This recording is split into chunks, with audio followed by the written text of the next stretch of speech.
It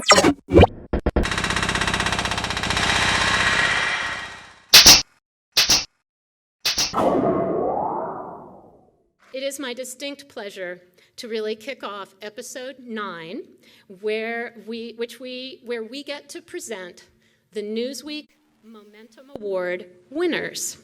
And to help us do that, I get to introduce the CEO of Newsweek, Dev Pragad.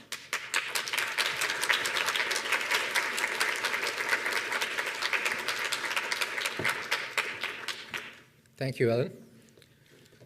Ladies and gentlemen, I'm delighted to welcome you this evening on behalf of Newsweek. Newsweek will soon be 87 years old.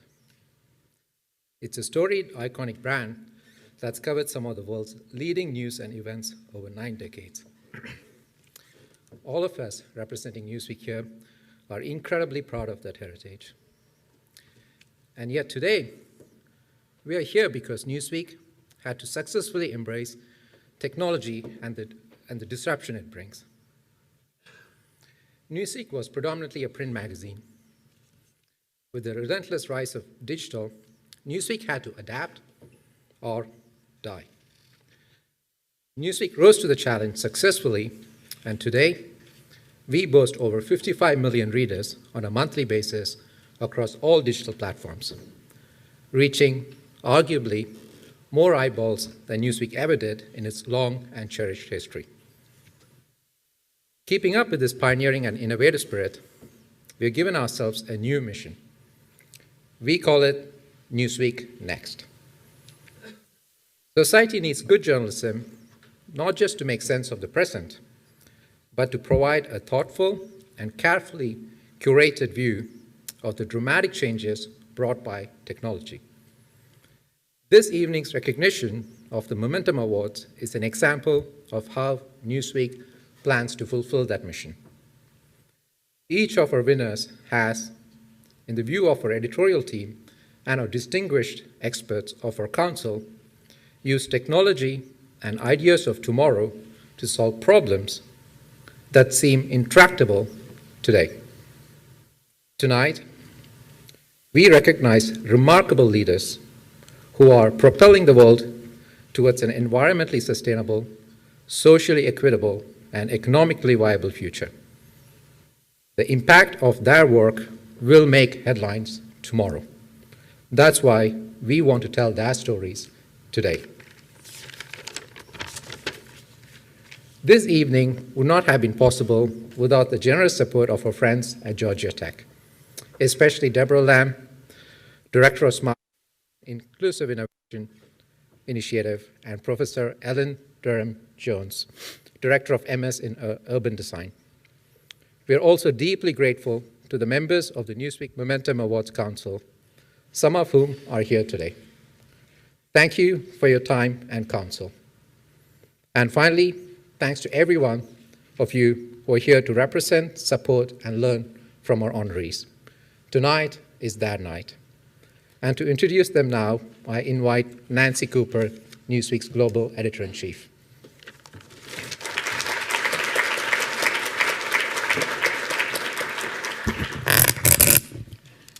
Thank you, Dev. I'm very pleased to be here back at Georgia Tech, and again, thank you, Ellen and Deborah and all our friends at Georgia Tech who've been part of this ongoing, as Dev said, curated view of the future that we call Newsweek Next. So next month, we'll have a city on the cover of Newsweek, and it'll be called the World's Smartest City. And some experts are going to say, what was Newsweek thinking? There are, after all, many cities that employ technology more extensively and more effectively to deliver the best possible services to their cities, to their citizens. Are these cities smarter? But when our Council of Industry Experts and Newsweek editors convened over the summer, we grappled with this problem. Many of the cities on our list of nominees had made huge progress in designing the urban environment of the future. Many of them were first-world cities with first-world budgets and resources tackling first-world problems. But the Council felt strongly that our measure of achievement should be adjusted for degree of difficulty. The urban problems of the developing world are on a different order of magnitude.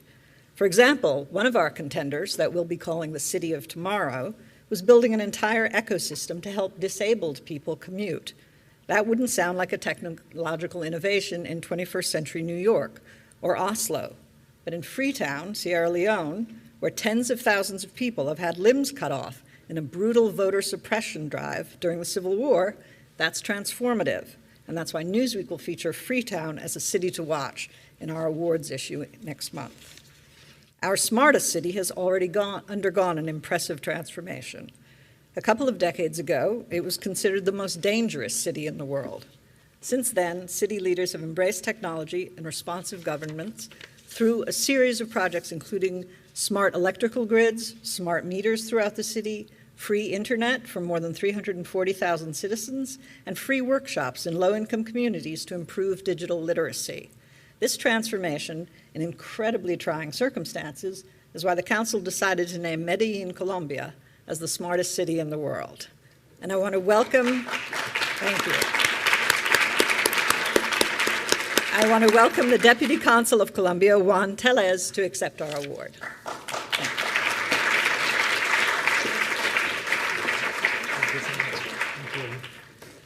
Thank you. Thank you, everyone. Thank you, Georgia Tech. Thank you, Newsweek, for having me and for this incredible honor for our city of Medellín. I want to send a special greeting from the Mayor of Medellín, Federico Gutierrez, and the Agency of Cooperation and Investment of Medellín. We heard about this news a couple of days ago, and I feel really humbled to receive this award on behalf of the city. Especially, well, I'm not from there, I'm from Bogota, but I've had the opportunity to go to Medellín ever since I was little. And every time I went to Medellín, I saw something changing, I saw something cooler, and I definitely at some point was thinking to move there. So I was, now I'm feeling really happy to be here and receive this award. This is exciting because for people in Colombia, Medellín is a success story and an example of what we can do together and what we're capable of doing, and that message is even more important, especially now, when we are in a moment in our country of reconciliation and trying to overcome our difficult past. Medellín is the second most populous city in Colombia, and as we heard before, it had the title of the most violent city in the world. Over 2 decades ago, Medellín began a long process of urban but mostly citizen transformation. It's the people of Medellín who really took good care of their city and tried to change not only by the different structures or new architecture in the city, but also with their attitude towards it. Recently, the city has been also selected as one of the centers for the fourth industrial revolution by the World Economic Forum. All of this has been possible thanks to many factors, but among them, we have a dynamic innovation system. 1 of every 3 jobs in the city is generated by science, technology, and innovation activities. Also, the city invests more than 2% of its GDP to science and technology. The second factor are strong institutions. The effort of changing Medellín has been a continued effort of many administrations with coordination of regional and national governments.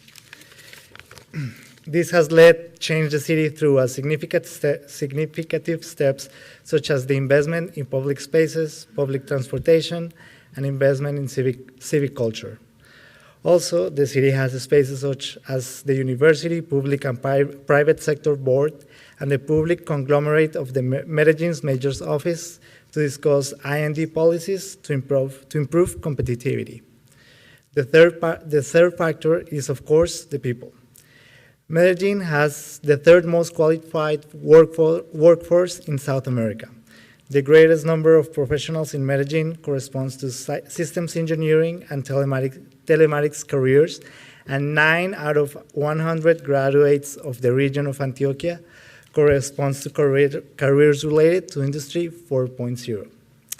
We still have many challenges for the future: fight against poverty, inequality, climate change, among others.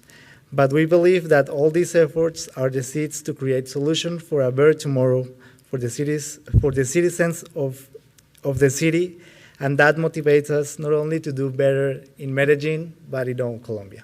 Thank you. It is my pleasure to just close out, to give my great thanks to Newsweek.